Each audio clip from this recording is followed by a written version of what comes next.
এই 7টা পয়েন্ট আপনাদের কাছে একটু আলোচনা করতে চাই।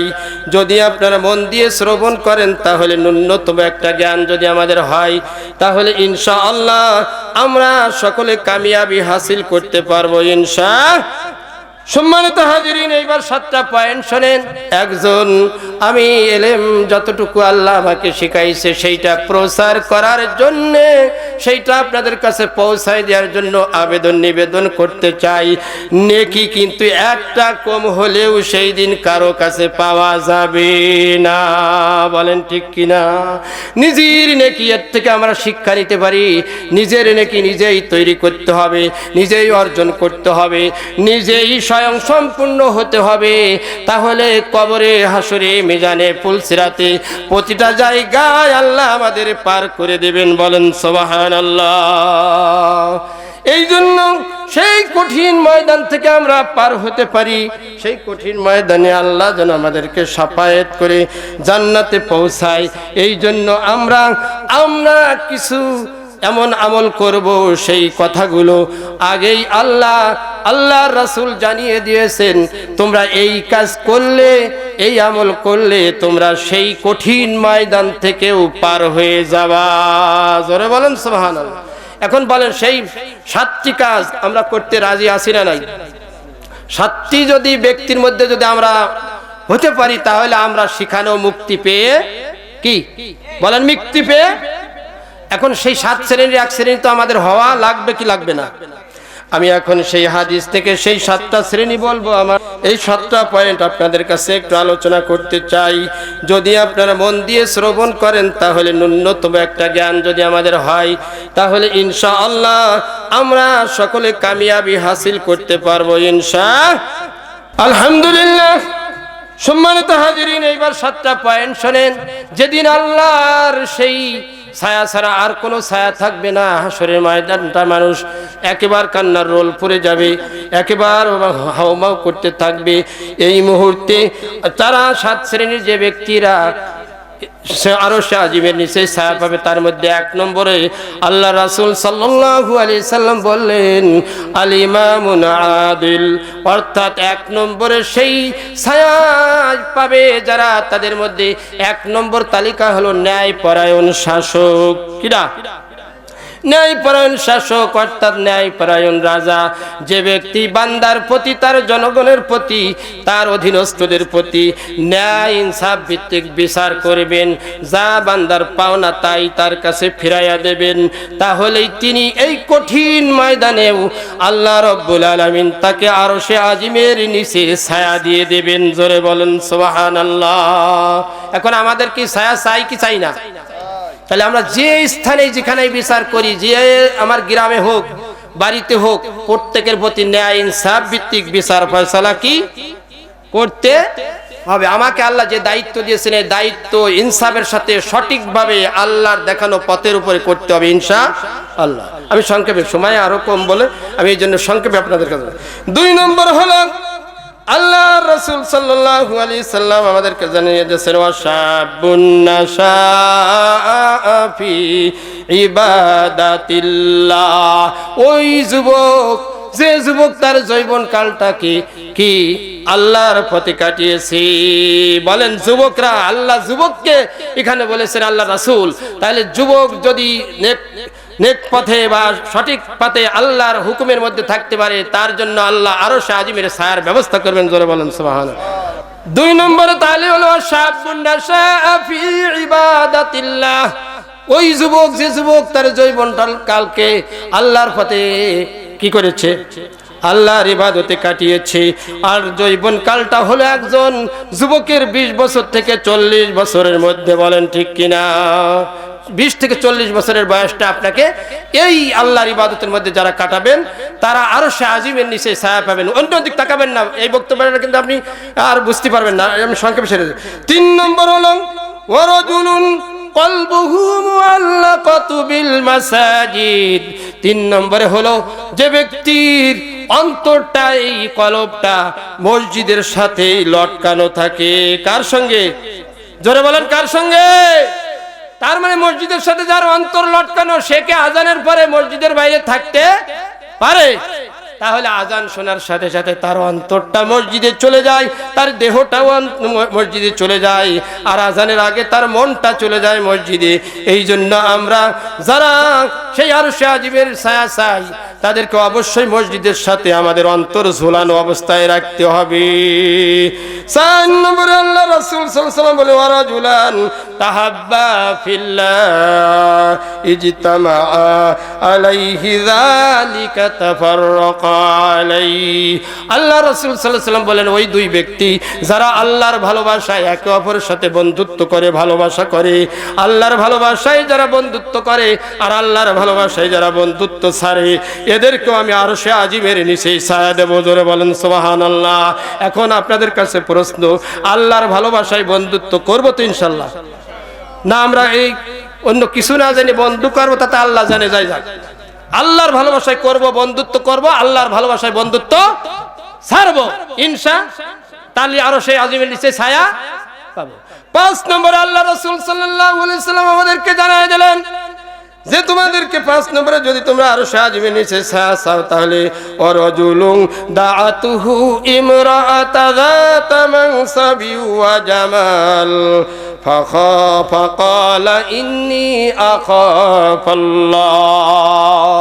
অর্থাৎ কোন সম্ভ্রান্ত পরিবারের মহিলা যদি তোমার এমন কোন সম্ভ্রান্ত মহিলা তোমার পাপ কাজের জন্য আহ্বান করে, তখন তুমি বলবে যে আমি আল্লাহকে ভয় করি, আমি এই কাজে তোমার সঙ্গে রাজি নই। আল্লাহ তাদেরকে এই রকম আরশে আজিমের নিচে ছায়া দান করবেন। ভাইয়ের আমার, সংক্ষেপে আর 2টি পয়েন্ট বলে যায়। আল্লাহ রাসূল সাল্লাল্লাহু আলাইহি ওয়াসাল্লাম তারপরে 6 নম্বরে বললেন ওয়ারাজুলুন তাসাদ্দাকা বিসাদাকাতিন ফাআখফাহা হাত্তা লা তা'লামু শিমালুহু মা তানফাকাহা ইয়ামিনু। অর্থাৎ যখন কোন বান্দা ওই ব্যক্তি সেদিন আরশে আজিমের নিচে ছায়া পাবে যারা এই রকমের ডান হাত দিয়ে দান করে, বাম হাতে টের পাবে না।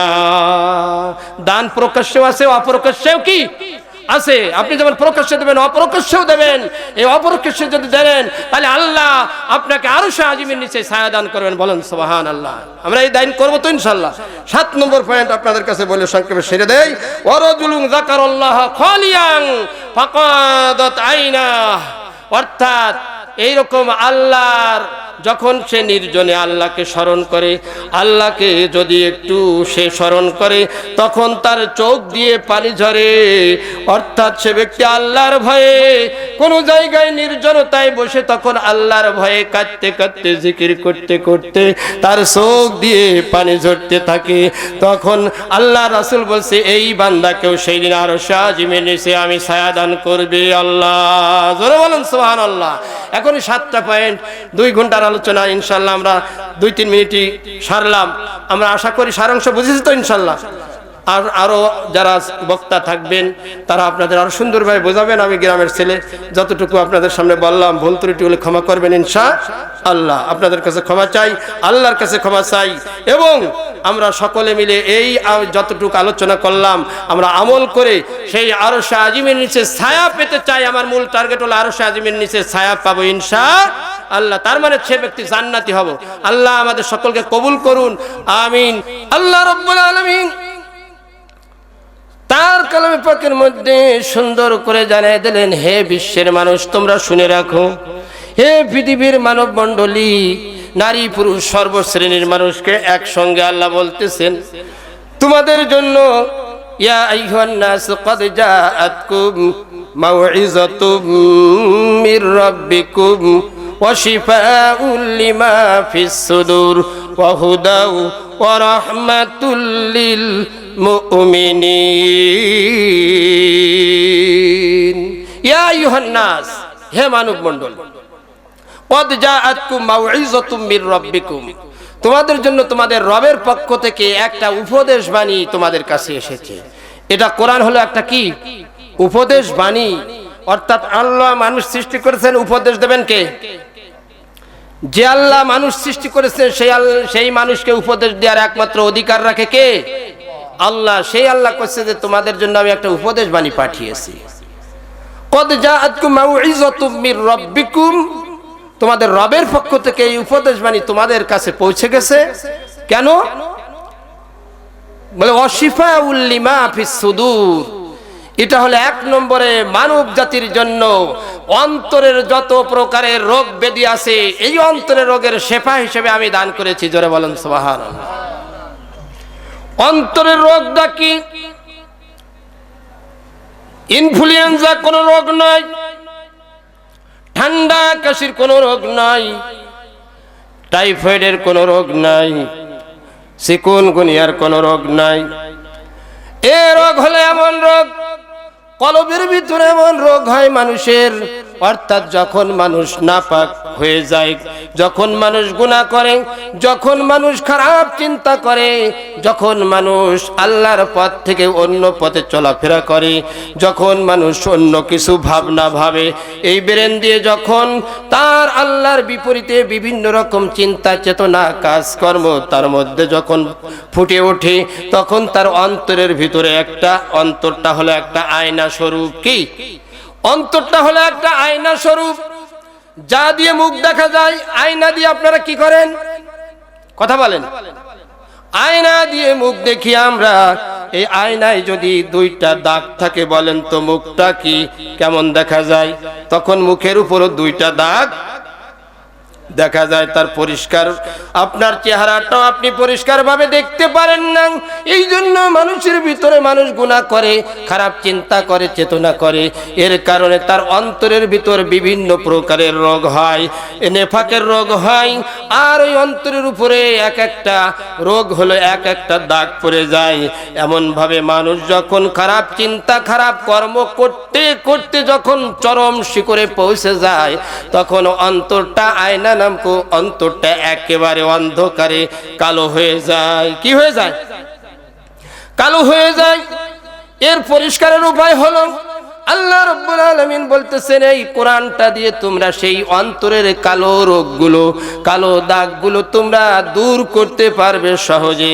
কেননা এই কোরআনটা আমি আল্লাহ রাব্বুল আলামিন অন্তরের রোগের ঔষধ দিয়েছি। ওই কালো নামকো রোগের, নেফাক নামকো রোগের, এবং তুমি যত প্রকার পাপ করেছো সকল পাপ দূর করতে এই কালামের নির্দেশনা, এই কালামের কথা অনুযায়ী, এই কালামের বক্তব্য অনুযায়ী যখন তুমি একটা মানুষ তুমি চলা শুরু করে দেবে, তোমার চলা, তোমার ব্যক্তিগত, তোমার পারিবারিক, তোমার সামাজিক, তোমার অর্থনৈতিক, তোমার রাজনৈতিক, তোমার প্রত্যেকটা কাজ যখন তুমি এই কালামের অনুযায়ী তুমি ফয়সালা করবা, আল্লাহ তখন তোমার অন্তরের সকল এই কালো দাগগুলো উঠাইয়া দেবেন। জোরে বলেন সুবহানাল্লাহ।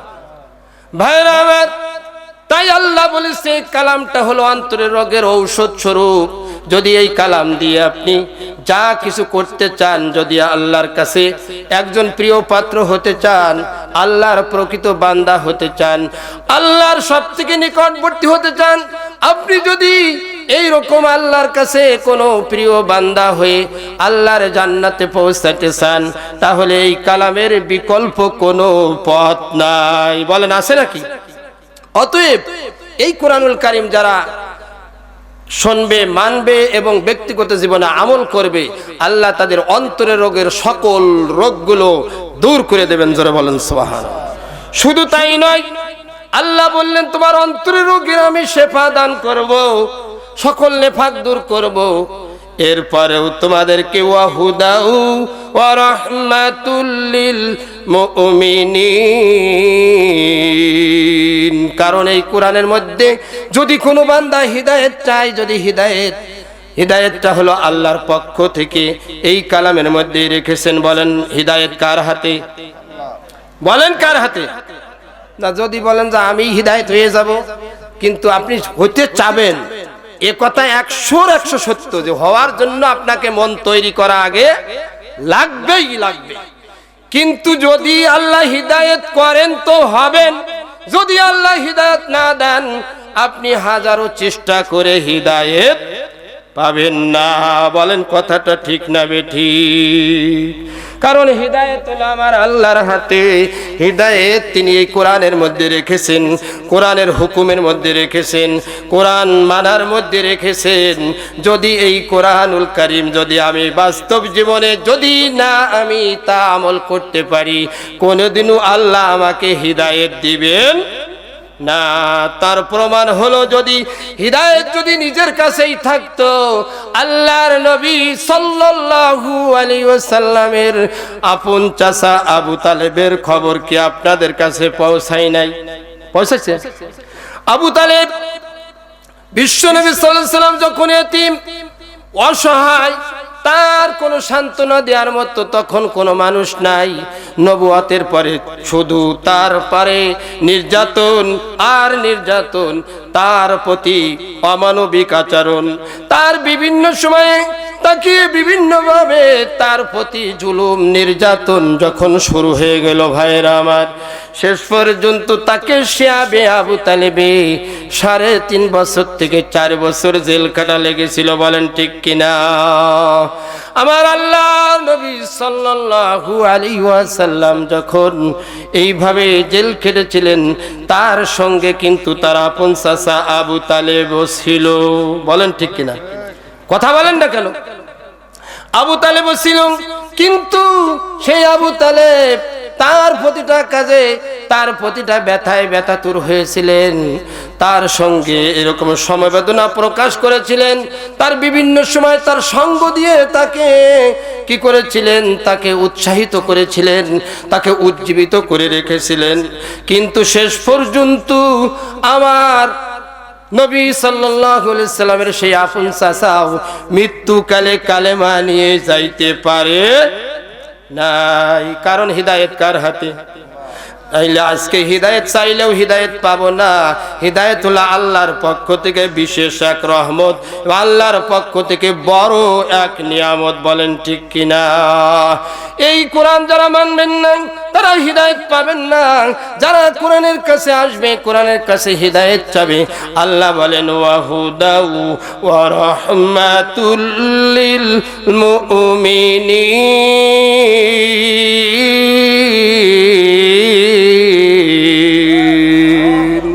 আল্লাহ বললেন এই কোরআনের কাছে আসলে তাদের হিদায়াত, যেমন তারা হিদায়াত পাবে ওয়া হুদা ওয়া রাহমাতুল লিল মুমিনিন। আর যারা মুমিন হতে চায় তাদের জন্য আল্লাহ রাব্বুল আলামিন রহমত নাজিল করবেন। জোরে বলেন সুবহানাল্লাহ। তাহলে কোরআনের প্রতি আমাদেরকে বিশ্বাস আছে? বলেন আছে না নাই? যদি থাকে তাহলে আপনারা সেই কোরআনের সাথে এমন সুন্দরভাবে কোরআনের আদবে আপনারা আদব রক্ষা করবেন এবং কোরআনের প্রতিটা কথায় আপনারা উত্তর দেবেন ইনশাআল্লাহ। আর একটু সামনের দিকে আগে আসেন। লা ইলাহা ইল্লাল্লাহ। জোরে আগে আসেন, আগে আসেন।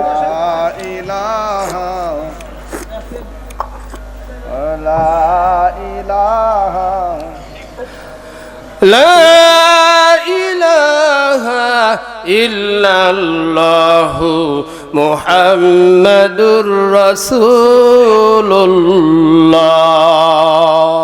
সাল্লাল্লাহু আলাইহি ওয়াসাল্লাম। এজন্য সেই কোরআনুল কারীম যারা মানবে তাদের প্রতি আমি একটি কথা বলে আসল আলোচনায় ফিরে যাব ইনশাআল্লাহ। যারা মানবে তাদের প্রতি আল্লাহ কি সুন্দর একটা বাণী আমাদেরকে শোনায়েছেন সূরাতুল যুখরুফের মধ্যে। আল্লাহ রাব্বুল আলামিন এই কোরআন যারা ধারণ করে, শ্রবণ করে, তদ অনুযায়ী আমল করে, আল্লাহ রাব্বুল আলামিন ঘোষণা দেবেন। কি ঘোষণা দেবেন? তাদেরকে পুরস্কৃত করবেন, তাদেরকে সম্মান দেবেন, তাদেরকে আল্লাহ আদর মাখা একটা ডাক দিয়ে আল্লাহ কোরআনে একটা তাদের নামে একটা ডাক দিয়েছেন। তাদেরকে একেবারে নিকটে তুলে নিয়েছেন। যারা কোরআনের সাথে সম্পর্ক স্থাপন করবে তাদেরকে আল্লাহ বিশেষ একটা মায়াবী ডাকে তাদেরকে ডাক দেবেন সেই কঠিন কিয়ামতের দিবসে, যেদিন আমি যে হাদিসটি পড়েছি সে আলোচনা আসবে ইনশাআল্লাহ। কিয়ামতের দিন কিন্তু সহজ কোনো হবে না। এটা একটা কঠিন ব্যাপার। এটা হিসাবের ময়দানটা একটা এমন একটি ব্যাপার হবে, সেই ব্যাপারটা একটু পরেই আপনাদের সামনে তুলে ধরতে চাই ইনশাআল্লাহ। তার আগে আমি বলতে চাই, যারা কোরআন শুনবে মানবে তাদেরকে আল্লাহ ওই দিবসে কি বলে ডাক দেবেন, তাদেরকে কিভাবে আল্লাহ সম্মানিত করবেন, তাদেরকে কি পুরস্কার দেবেন, পুরস্কারটা আগে বলে দেয় ইনশাআল্লাহ। সেদিন একটা আদর মাখা ডাকে, এই তাদেরকে বান্দা বলে পরিচয় দেবেন। তাদের প্রথম পরিচয় দেবেন আল্লাহর বান্দা। বলেন ঠিক কিনা? বান্দা বলে যদি আল্লাহ পরিচয় দেয়, আমাদের আর কোনো সমস্যা আছে? আর কোনো সমস্যা থাকবে না, আর কোনো সংশয় থাকবে না, আর কোনো ভয়ের কোনো কারণ নাই। আল্লাহ সেই দিন একটা আদর মাখা ডাকে বান্দাদেরকে বলবেন, পরিচয় দিয়ে বলবেন, ইয়া ইবাদি লা খাউফুন আলাইকুমুল ইয়াওমা ওয়ালা আনতুম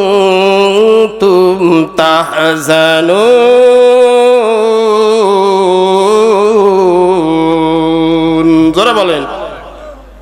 আল্লাহ সেদিন বান্দাদেরকে বলে, ইয়া ইবাদি, হে আমার বান্দারা, আমি তোমাদেরকে আজকে আমার আদর মাখা একটা ডাক দিয়ে তোমাদেরকে ডাক দিলাম। হে আমার বান্দারা, তোমাদের আজকের এই দিবসে, কঠিন দিবসেও তোমাদের কোনো ভয় নাই, তোমাদের কোনো চিন্তার কোনো কারণ নাই। কেননা আমি আল্লাহ তোমাদের উপর খুশি হয়ে গেছি। জোরে বলেন।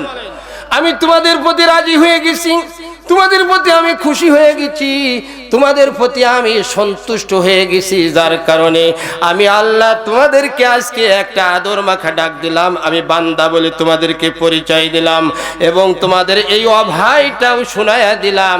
তোমাদের কোনো ভয় নাই, কোনো চিন্তা নাই। জোরে বলেন নারে তাকবীর, নারে তাকবীর। আল কোরআনের আলো, আল হাদিসের আলো। তাহলে আল্লাহ যদি আমাদেরকে অভয় দিয়ে বলে তোমাদের কোনো ভয় নাই, চিন্তা নাই, আর কিসের চিন্তা? কি কথা বলেন ঠিক কিনা? আল্লাহ সেদিন অভয় দিয়ে সেই দিনকে ডাকবে, তোমাদের কোনো ভয়ের কোনো কারণ নাই, চিন্তার কোনো কারণ নাই, টেনশন করবা না বান্দারা আমার। আজকে তোমাদেরকে আমি আপন করে তুলে নিচ্ছি। আল্লাযীনা আমানু বিআয়াতিনা ওয়া কানু মুসলিমিন। ধরে বলেন। আল্লাহ তারপরে বলল, কেন আমি তোমাদেরকে আপন করছি তোমরা কি জানো? তোমরা কি বুঝেছো? আজকে আমি তোমাদেরকে এত সুন্দর একটা ডাক দিয়ে তোমাদেরকে আপন করে তুলে নিলাম, তোমাদেরকে আমি বান্দা বলে পরিচয় দিয়ে তোমাদেরকে আজকে এই হাসরের ময়দানে তোমাদেরকে ডাক দিলাম। এর কারণটা হলো আমার পক্ষ থেকে আল্লাযীনা আমানু বিআয়াতিনা, এই যে আমার পক্ষ থেকে তোমাদের কাছে এই আয়াতগুলো গিয়েছিল, কোরআন গিয়েছিল, এই আয়াতগুলো তোমরা মান্য করেছিলে, তোমরা আমল করেছিলে, তোমরা শোনার সাথে সাথে জীবনে বাস্তবায়ন করেছিলে।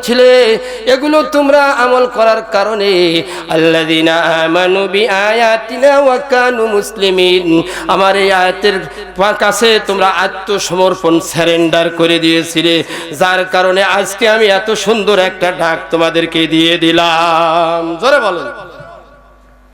তাহলে আল্লাহ যদি আমাদেরকে আপন করে না, এই ওয়াজের উপরে আর ওয়াজ আছে? আল্লাহ কোরআনে এই কথাটি আল্লাহ সুন্দর করে জানিয়ে দিয়েছেন। সেই দিন আল্লাহ ঘোষণা করবেন, তোমাদের এই পর্যন্ত শেষ নয়, তোমাদেরকে আমি আল্লাহ পুরস্কার দান করব, তোমাদের এই পুরস্কারগুলো তোমরা শুনে নাও। আল্লাহ তারপরে আয়াতে সুন্দর করে বললেন, উদখুলুল জান্নাতা আনতুম ওয়া আযওয়াজুকুম তুহবারুন। জোরে বলেন। আল্লাহ বলে দিলেন, আজকের এই দিনে উদখুলুল জান্নাহ, আমার পক্ষ থেকে তোমাদের পাওনা, আমার পক্ষ থেকে তোমাদের জন্য আজকের যে আমি আল্লাহ পুরস্কার দেব, যে পুরস্কারটা, এই পুরস্কারটা হলো নিয়ামতে ভরা, রাজ নিয়ামত সব কিছু দিয়ে সুন্দর করে সাজিয়ে তোমাদের জন্য এই দুনিয়ার থেকে আমি 10 দুনিয়ার সমান একটা জান্নাত সাজিয়ে রেখেছি। তোমাদের আজকের এই দিনে সেই জান্নাতে তোমরা ঢুকে পড়ো। জোরে বলেন। কি সুন্দর কথা না? ঢুকে পড়তে বলতেছে আল্লাহ। উদখুলুল জান্নাতা আনতুম ওয়া আজওয়াজুকুম তুহবারুন।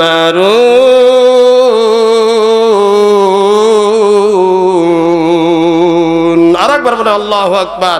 আল্লাহ বলেন শুধু তুমি নিজেই ঢুকবা না, এর সঙ্গে তোমার সহধর্মিনী তোমার স্ত্রীকেও আমি একসঙ্গে পাশ দিয়ে দিলাম, তোমরা জোড়ায় জোড়ায় দুইজনে ঢুকে যাও। জোরে বলেন। হ্যাঁ, তাহলে এইবার বোঝা যাচ্ছে যে স্ত্রীরাও আল্লাহ অনুমতি দিয়ে দিয়েছেন যে তোমরা একাই যাবে না, তোমাদের সাথে তোমাদের স্ত্রীদের নিয়েই জান্নাতে যাও। জোরে বলেন আল্লাহু আকবার। এখন প্রশ্ন হলো, দুনিয়ার স্ত্রী যদি আপনার জান্নাতে যায়, আল্লাহ যে দুনিয়ার কারণে দুনিয়ার স্ত্রীর সঙ্গে আরো যে আখিরাতে স্ত্রী দিতে চাইছেন 70 জন, এই স্ত্রীগুলোও থাকবে। তবে দুনিয়ার স্ত্রী যিনি থাকবেন তিনি হবেন সবার কি সর্দার, সর্দারিনী। তিনি সবার সর্দার হয়ে যাবেন, আর তিনার কারণ তিনি পরিচালনা করবেন, তিনি সব কিছু মেনটেন করবেন। জোরে বলেন সুবহানাল্লাহ। এলো পুরস্কার। আমি পুরস্কার আগে বলে দিলাম। এইবার আসুন আমরা যে আলোচনা আপনাদের সামনে করার জন্য যে আয়াত তিলাওয়াত করেছিলাম সেদিকে অল্প একটু আমরা ফিরে যাই। আমি আজকে আপনাদের সম্মুখে তিলাওয়াত করেছি হলো কোরআনুল কারীমের 30 নম্বর পারার সূরা আবাসা, অর্থাৎ কোরআনুল কারীমের 80 নম্বর সূরা। কত নম্বর? নম্বরটা আচ্ছা, কোরআনুল কারীমের সূরা আবাসার 36, 37, 38 আমি যে আয়াতটি তিলাওয়াত করেছি, এই তিলাওয়াতকৃত 3টি আয়াতের সামান্য একটু আপনাদের সামনে লেখাপাত করতে চাই। আপনারা কি শুনতে রাজি আছেন তো ইনশাআল্লাহ? এখন আসুন আমরা যে আসলে যে কিয়ামতের দিবসে যে হাসরের ময়দানে আল্লাহ এই পুরস্কার ঘোষণা করবেন, সেই কিয়ামতটা কেমন হবে, সেই হাসরটা কেমন হবে, সেই কথা আল্লাহ এখানে তুলে ধরছেন। আল্লাহ রাব্বুল আলামিন এই কালামের মধ্যে বলেছেন, ইয়াউমা ইয়াফিরুল মারউ মিন আখি। আখি শব্দের অর্থ হলো ভাই। এখানে আরবিতে আখি বলা হয় ভাইকে। তোমাদের সেই দিন আপন ভাই এমন একটা মুহূর্ত হবে, যে হাদিসটি পড়েছিলাম বুখারী শরীফের হাদিস, বিরাট একটা হাদিস, যে হাদিসের মধ্যে 7 শ্রেণীর ব্যক্তিকে আল্লাহ রাসূল সাল্লাল্লাহু আলাইহি ওয়াসাল্লাম বলেছেন ওই কিয়ামতের দিবসে, হাসরের দিবসে একমাত্র আল্লাহর ছায়া ছাড়া আর কোনো ছায়া থাকবে না। যেই ময়দানটা একেবারেই উত্তপ্ত এবং সূর্য মাথার উপর থাকবে, জমিন পুরে তামা হয়ে যাবে, মানুষগুলোর ঘামে সেই দিন কারো বুক পর্যন্ত হবে, কারো গলা পর্যন্ত হবে, কারো কাঁধ পর্যন্ত হবে, কারো এরকম কান পর্যন্ত, নাক পর্যন্ত হবে, কেউ আবার হাবুডুবু খাইতে থাকবে। এই হাবুডুবু খাওয়ার সময় আল্লাহ বলছেন যে ওই মুহূর্তে কারো জিহ্বান এই পর্যন্ত পৌঁছে যাবে, শুধু কান্নার রোল, আর সেই দিন হাওমাও শব্দ ওই ময়দানে শুরু হয়ে যাবে। বলেন ঠিক কিনা? ওই ময়দানে আল্লাহর রাসূল বলেছেন সেই দিন 7 শ্রেণীর ব্যক্তিকে আমি আরশে আজিম, আল্লাহর সেই জান্নাতের নিচে, আরশে আজিমের নিচে আমি ছায়া দান করে দেব। জোরে বলেন সুবহানাল্লাহ। ছায়া দান করব সেই ময়দানটা। মানুষ কি করবে তাই আল্লাহ তুলে ধরেছেন, ইয়াউমা ইয়াফিরুল মারউ মিন আখি। যেই ময়দানে কোনো ভাই সেই দিন ভাই থেকে পলায়ন করবে। ভাই থেকে, কেননা ভাইয়ের কথা আল্লাহ আগে এনেছেন। এই কারণটা হলো, ভাই হলো একজন ব্যক্তির জন্য আপন ভাই। যদি জোরের ভাই থাকে তার লাঠির জোর একটু বেশি থাকে। বলেন ঠিক কিনা?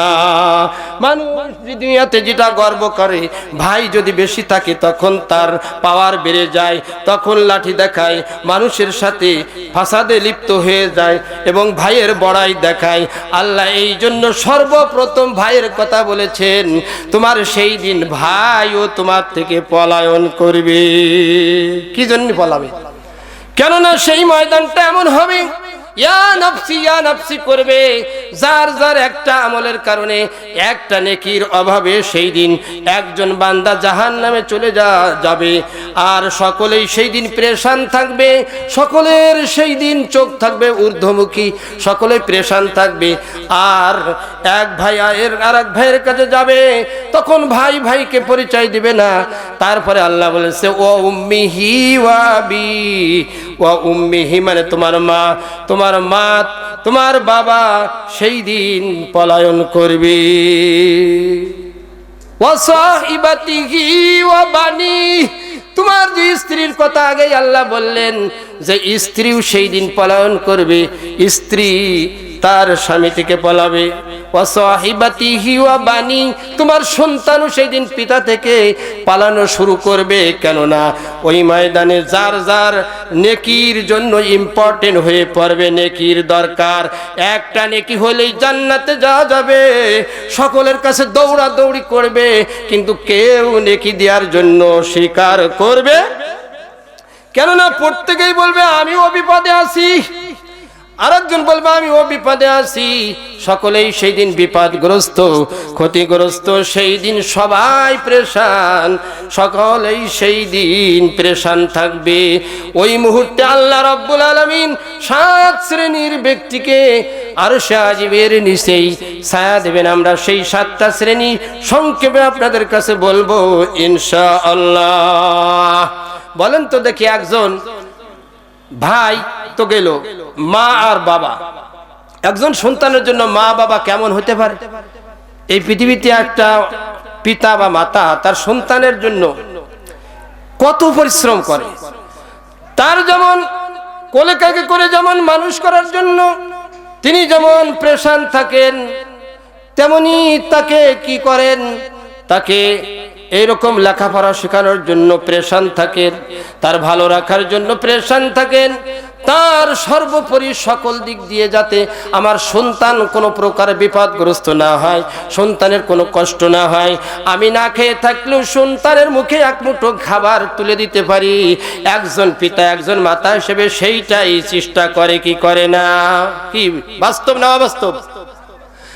আল্লাহ সেই জন্য বলেছে একজন পিতা হয়ে সন্তানের জন্য কত পরিশ্রম করে, মাথার ঘাম পায়ে ফেলে সারাদিন পরের জমিতে কাজ করে, পরের কারখানায় কাজ করে, এইরকম রাত্রি বাড়ি ফিরে শুধুমাত্র স্ত্রী সন্তান সন্ততি আপনজন তাদের জন্যই চেষ্টা করে যে আমি তাদেরকে এক মুঠো ভাত তাদের গালে কিভাবে তুলে দিতে পারি, এই চেষ্টায় সে রত থাকে, প্রতিটা মুহূর্ত এই চিন্তায় পেরেশান থাকে। বলেন ঠিক কিনা? সেই সন্তান সেই দিন বাপকে চিনবে না, বাপ সন্তানকে চিনবে না।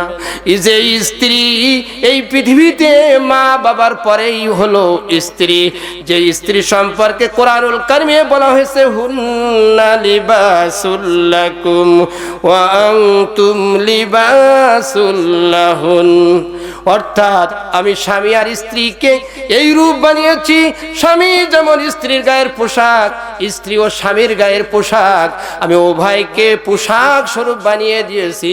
বলেন তো একজন ব্যক্তির ভালো বা একজন ভালো বংশের মানুষ হিসেবে পরিচয় দিতে হলে, একজন সুস্থ মানুষের পরিচয় দিতে হলে, একজন শিক্ষিত মানুষের পরিচয় দিতে হলে পোশাকের ভালো দরকার আছে না নাই? কি পোশাক যার ভালো তার এমনি মনে করে যে ভালো বংশের মানুষ, এ ভালো মানুষ, কিন্তু পোশাক যত ভালো বংশের মানুষই হোক, যদি একটা ছিঁড়া তেনা বা একটা খারাপ পোশাক পরে আসে তখন কিন্তু তার কেউ পছন্দ করে। পোশাক এমন একটা জিনিস, আল্লাহ এই জন্য স্বামীকে সুশোভিত করার জন্য স্ত্রীকে পোশাক বানিয়েছে, স্ত্রীকে সুন্দর করার জন্য, সুন্দর করে তাকে ফুটে তোলার জন্য স্বামীকে তার পোশাক বলা হয়েছে। এদের মধ্যে কত মিল মহব্বত এবং মনের কথা একজন স্বামী যেমন তার স্ত্রীর কাছে বলতে পারে, একজন স্ত্রীও অতি গোপন এবং মনের কথাগুলো স্ত্রী স্বামীর কাছেই বলতে পারে। বলেন ঠিক কিনা?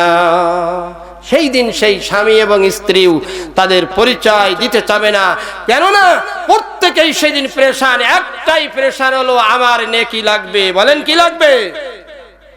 একটা নেকির কারণে জাহান্নামে যাচ্ছি, একটা নেকি দাও, একটা নেকি দাও, একটা নেকি দাও। কেউ কারো সেই দিন পরিচয় দিবে